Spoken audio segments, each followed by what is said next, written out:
제가 계속 수요예배 때 갈라디아서 강의를 진행하고 있습니다. 갈라디아서 이야기에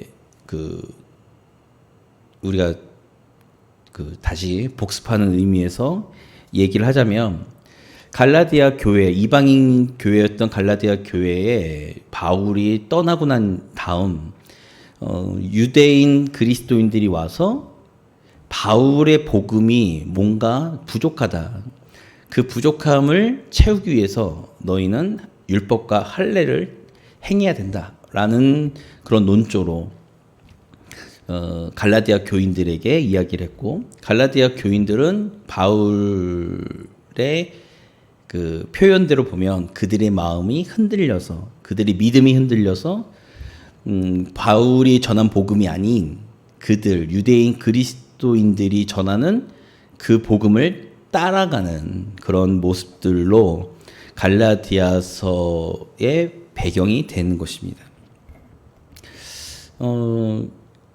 이 유대인 그리스도인들이 전할 때 갈라디아 교인들, 이방인이었던 갈라디아 교인들이 흔들렸던 이유는 사실은 우리가 흔히 말하는 이 기독교의 파생은 유대교를 근거로 하고 있고, 구약의 계시와 구약의 예언을 따라 예수 그리스도가 하나님의 아들로서 구원자로서 이 땅에 오셨다는 것을 증명해내는 게 뗄래야 뗄 수 없는 관계이기 때문에 자칫 잘못하면 유대교의 풍습을 따라 갈 수밖에 없는 그런 구조적 한계가 있습니다. 특히 유대인 그리스도인들이 주장했던 것 두 가지가 있습니다. 두 가지는, 첫 번째는 아브라함의 자손이라는 혈통적인 유대인들이 하나님의 기업을 상속받는 하나님의 자녀, 하나님의 백성이 될 수 있다라는 첫 번째 근거와, 두 번째는 율법을 하나님께서 유대인들에게 주셨던 율법을 지키고 순종함으로, 그 율법을 행함으로 구원을 얻을 수 있다라는 이 두 가지의 근거를 가지고 있는 거죠. 사실상 구약의 성경을 전체적으로 보면, 특히 모세오경에서 말하는 특별히 신명기에서 이야기할 때 하나님의 그 율법과 하나님의 말씀에 순종하면 복을 받고, 하나님의 말씀과 율법을 지키지 아니하면 저주를 받는 그런 어떤 맹세하는 계약을 체결하는 장면부터 끊임없이 하나님께서 이스라엘 백성들에게 하나님의 율법을 지키고 하나님의 말씀을 따라가면 형통케 되고, 따라가지 않으면 사람의 막대기와 그리고 인생의 채찍질로 그들을 치시는 그런 구약의 역사적 배경을 보면 그들이 이야기를 하는 것이 꼭 틀린 것만은 아닌 것처럼 보이죠.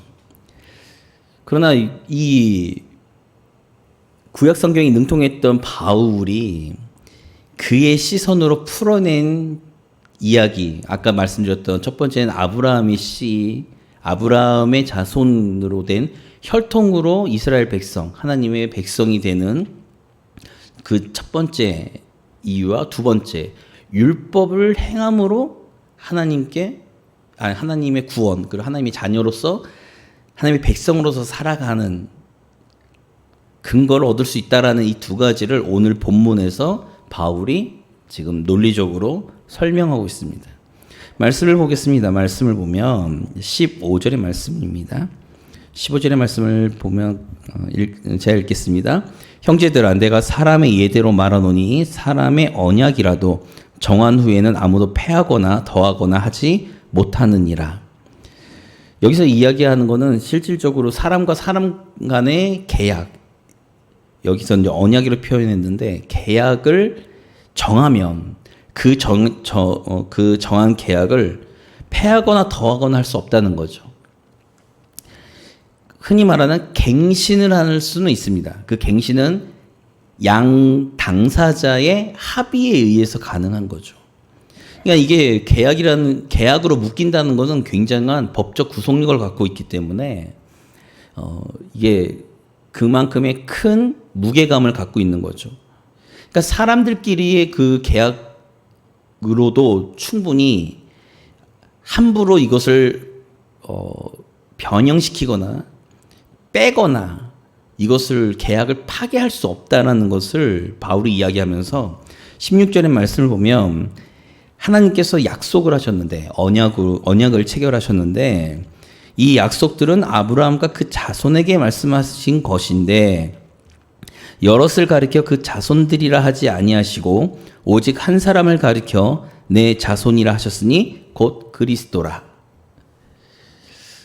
창세기에 보면 하나님께서 가나안 땅에 대한 약속을 하실 때 아브라함에게 뭐라고 말씀하시냐면 너와 내 자손에게 이 땅을 주리라 이렇게 약속을 하시죠.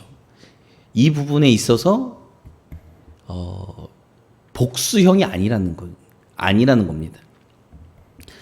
바울이 이야기할 때 물론 성경의 다른 구절들을 보면 하나님이 아브라함에게 내 자손이 별과 같이 많고 모래알처럼 많아질 거다라고는 이야기를 하시지만 실질적으로 이 그 가나안 땅 어떤 가나안 땅과 하나님께서 아브라함에게 어떤 축복에 대한 말씀을 하실 때는 자손이라는 영어 성경으로 얘기하면 seed죠. C, 아브라함의 C라고 하는 단수형으로 표현하고 있다.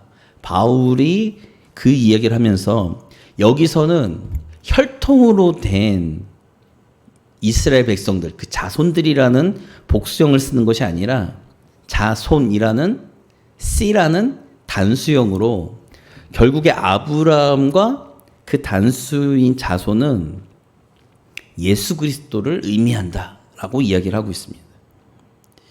자, 그러면서 그렇게 하나님께서 언약하시고 약속하셨는데 17절에 보면 율법이 언제 생겼냐 이거죠. 하나님이 아브라함에게 약속을 하시고 언약을 체결하실 때는 창세기 12장, 13장, 15장, 17장입니다. 그리고 19장이죠. 창세기에서 벌어진 일이에요. 근데 율법이라는 건 언제 생겼느냐라고 했을 때 17절의 말씀을 보면 이렇게 되죠. 내가 이것을 말하노니 하나님께서 미리 정하신 언약을 430년 후에 생긴 율법이 폐기하지 못하고 그 약속을 헛되게 하지 못하리라. 자, 언약은 아브라함 시대에 하나님과 아브라함이 체결하셨어요. 특별히 창세기 15장을 중심으로. 그런데 율법이 언제 생겼냐 했을 때 율법은 출애굽하고 난 이후에 시내산에서 율법이 생기기 시작했죠. 출애굽기 19장입니다. 19장에 시내산에 가서 모세가 하나님께로부터 그 율법을 부여받고 난 이후에 그 이후에 율법이 생겼다는 거예요. 그러면 하나님께서 아브라함과 그 자손에게 약속하신 그 약속과 그 율법의 상관관계는 결국에는 언약이 먼저라는 이야기입니다. 하나님께서 언약을 하셨고 그 언약이 이 율법을 후에 주신 율법이 이 언약을 파괴하지 못한다는, 간섭할 수 없다는 거죠. 예를 들면 이런 겁니다. 이게 법적인 이야기인데 일반 우리가 시행령이라든지 우리가 일반적으로 지키는 법들이 있잖아요. 그 법들은 때로는 상충되는 경우가 있습니다. 법과 법이 충돌하고 상충하는 게 있어요. 이해관계 속에서. 그럴 때 무엇을 따르는가 했을 때 그 위에 있는 상위법이죠. 상위법인 헌법을 중심으로 그 법 해석을 진행하기 시작합니다. 마찬가지로 율법이라는 것은 어디에 무엇의 지배를 받느냐라고 했을 때 하나님의 언약의 지배를 받는다는 거죠. 그러니까 언약이 율법보다 상위 개념이라는 거예요. 자, 그러면서 18절의 말씀 보면 만일 그 유업이 율법에서 난 것이면 약속에서 난 것이 아니리라. 자, 그 유업이라는 거, 우리의 구원에 대한 이야기죠. 우리의 구원, 하나님의 자손, 하나님의 백성이 되는 그 유업이, 하나님의 기업과 유업이 어디서 난 것이냐 할 때 율법에서 났다면 430년 이후에 율법이 만들어지고 공포되었을 때 생긴 거면 언약에서부터 시작되지 않았다는 거죠. 반대로 이야기하면 언약에서부터 그 유업이 시작이 되었으면 율법으로는 그 유업을 얻을 수 없다라는 결론을 내고 있는 겁니다. 자, 그러면 율법이 왜 생겼을까? 그러면 율법이 왜 필요했을까라는 거죠. 율법이 왜 필요할까요? 했을 때 바울은 이렇게 이야기합니다. 19절에 그런즉 율법은 무엇이냐? 범법함으로 더하여진 것이라 라고 이야기합니다. 율법이 왜 생겼을까요? 율법이 왜 필요할까요? 라고 했을 때 율법은 우리 죄성을 가진 인간이 우리가 하나님 앞에서 범죄하기 때문에 그것을 알려주는 지침서로서의 역할을 하는 겁니다. 저는 이제 항상 이 부분에 대해서 이야기가 나올 때 항상 그런 얘기를 합니다. 제가 이게 법에 대해서 공부를 좀 잠깐 해봤을 때, 법은 사회적 합의입니다. 그러니까 우리가 흔히 말하고 있는 법이라는 것은 사회적 합의예요. 그 사회적 합의에 의해서 법이 제정이 되는 거고요. 과거에 법이 개정되기 전에는 어떤 행동이 범죄가 아니었는데 법이 제정되고 난 다음에는 범죄가 되는 그런 수많은 케이스를 볼 수 있습니다. 그러니까 이거는 법이라는 거는 사실상 당대의 사람들의 합의에 의해서 그리고 어떤 죄라는 테두리를 만들어 주는 거죠.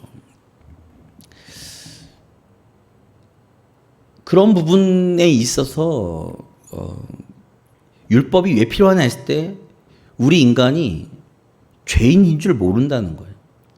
죄인지도 모르면서 죄를 짓고 있는 거죠. 그러니까 왜 죄인인지에 대한 기준점이 필요한 거라 우리의 죄를 짓는 범법하는 우리의 모습으로 인해서 율법이 만들어지고 그 율법을 통해서 우리가 죄가 무엇인지에 대해서 알아가고 우리 스스로 그 죄에 대한 부분들을 인식할 수 있다라는 거. 그래서 이 이야기가 나중에는 바울이 이렇게 표현하고 있죠. 초등교사라고 이야기합니다. 24절의 말씀을 보면 이 같이 율법이 우리를 그리스도께로 인도하는 초등교사가 된다라는 거예요. 그러니까 초등교사로서의 율법.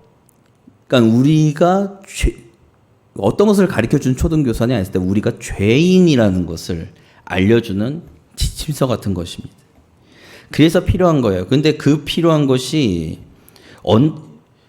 영원한 것이 아니라는 거예요. 영원토록 이 율법이라는 것이 제정되어서 그 율법을 통해서 그 법적인 효력이 유지되는 것이 아니라 오늘 말씀 보면 19절 중반부터 보면 이렇습니다. 천사들을 통하여 한 중보자의 손으로 베푸신 것인데 여기서 이 중보자는 모세를 말하는 거고요. 중보자의 손으로 베푸신 것인데 약속하신 자손이 오시기까지 있을 것이라. 그 자손, 오시기로 한 자손은 그리스도를 말합니다. 즉 율법이라는 것은 그리스도가 오시면 이 율법은 폐하여지는 한시적인 법적 구속력을 갖고 있는 것이라고 바울은 설명을 하고 있고요. 그래서 21절의 말씀을 보면 이렇습니다.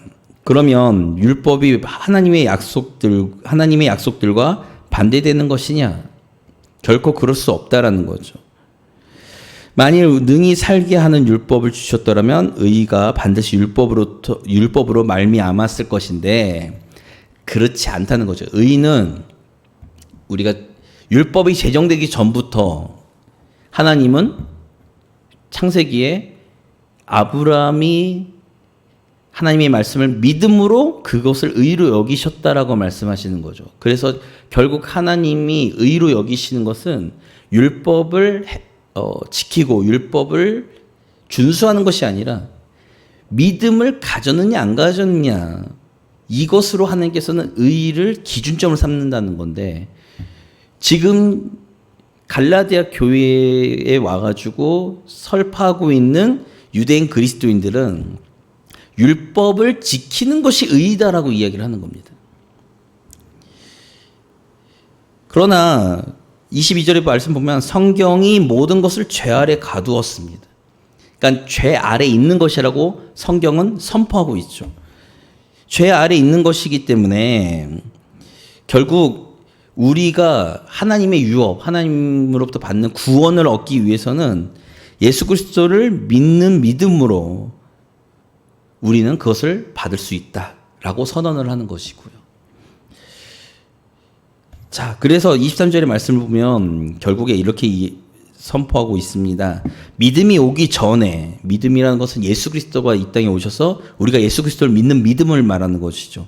믿음이 오기 전에 우리는 율법 아래 매임바 되었습니다. 율법이라는 법적인 구속력 안에 우리가 매임을 받았는데 왜 그것이 필요했을까라고 했을 때 아까도 말씀드린 것처럼 24절에 우리에게 초등교사가 되어줘서 예수 그리스도로 인도한다는 거죠. 그러니까 그래서 결론은 우리에게 무엇을 알려주기 위해서 율법이 필요한가? 믿음으로 말미암아 의롭다함을 얻게 한다는 것을 알려주기 위한. 즉 우리의 행위로는 구원을 받을 수 있는 의를 얻을 수 없다라는 율법의 결론을 통해서 예수 그리스도를 믿는 믿음으로 우리는 구원을 얻을 수 있고 의롭다함을 얻을 수 있는 칭의의 사건을 칭의를 얻을 수 있다라는 것을 바울은 이야기하고 있습니다. 자, 그러면서 25절에 믿음이 온 후로는 우리가 초등교사 아래에 있지 아니한다. 즉 무슨 말입니까? 예수 그리스도가 이 땅에 오신 이후로는 율법은 폐하여졌다는 거죠. 율법은 더 이상 구속력을 갖고 법적인 효력을 잃어버린다는 것입니다. 그래서 그러면 바울이 이렇게까지 설명했던 근거와 목적이 뭐냐 했을 때 26절과 7절을 보면 너희가 다 믿음으로 말미암아 그리스도 예수 안에서 하나님의 아들이 되었다라는 거죠. 아까 말씀드린 것처럼 하나님이 약속하실 때 아브라함과 그 자손 시드라는 그 단수형의 자손은 예수 그리스도를 의미하는데 예수 그리스도 안으로 오는 모든 사람들, 즉 28절에 너희는 유대인이나 헬라인이나 종이나 자유인이나 남자나 여자나 다 그리스도 예수 안에서 하나가 되고 예수 그리스도 안에서 하나님의 자녀가 되고 아브라함의 자손이 되고 그래서 하나님의 유업을 기업을 상속받는 그러한 결론을 이루어낸다라는 것을 바울은 이야기하고 있습니다. 제가 크게 두 가지를 말씀드렸어요. 크게 두 가지 어떤 걸 말씀드렸냐? 유대인 그리스도인들이 그 이방인인 갈라디아 교인들에게 너희는 반쪽짜리 복음을 듣고 반쪽짜리 믿음을 가지고 살고 있다. 그 나머지 반쪽이 무엇이냐 했을 때 아브라함의 자손이 되어야 되고 그 자손이 되기 위해서는 할례를 통해서 우리가 자손이 될 수 있다. 그리고 하나님의 율법을 지켜야 된다라는 것을 이야기하고 있는데 이 두 가지를 오늘 바울은 아니다라는 것을 얘기하고 구약에서 창세기에서부터 끊임없이 먼저 나온 선언은 믿음을 하나님이 그의 의로 여기셨다라는 것.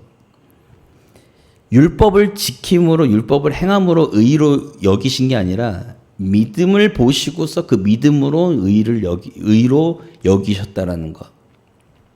그것이 먼저 선행되었다라는 것을 알려주면서 그 약속을 우리가 붙드는 것, 그 약속을 우리가 붙잡고 그 약속을 우리가 믿음으로 끝까지 붙들고 살아가는 그리스도인이 하나님의 자녀가 되고 하나님의 기업을 얻을 수 있다라는 사실을 오늘 바울은 우리에게 다시금 알려주고 있습니다. 매번 이 말씀을 보면서 갈라디아서를 보면서 개인적으로 제 자신 그동안에 제 자신이 가져왔던 신학관이라든지 제 신앙의 모습도 비판적으로 볼 수밖에 없는 모습들이 있다라는 것을 알게 되었고요. 우리의 모습 가운데서도 사실은 좀 닭이 먼저냐 달걀이 먼저냐에 대한 부분들로 우리가 너무 설왕설래하고 있지 않는가. 우리의 본질은 예수 그리스도를 믿는 믿음으로 복음으로 우리는 구원을 얻고 예수님의 그 가벼운 멍에를 우리가 지고서 예수님이 가신 그 길을 따라가는 제자의 삶을 살아가는 것이 우리의 신앙의 모습이라는 것을 우리가 다시금 깨닫는 시간이 되기를 간절히 소망합니다. 오늘날 우리가 우리의 믿음을 다시 한번 점검하시고 우리의 구원관을 다시 한번 점검하시고 저는 이제 제 개인적인 얘기를 잠깐 하자면 저는 중학교 2학년 때부터 이단과 이렇게 끊임없이 논쟁을 했던 사람이라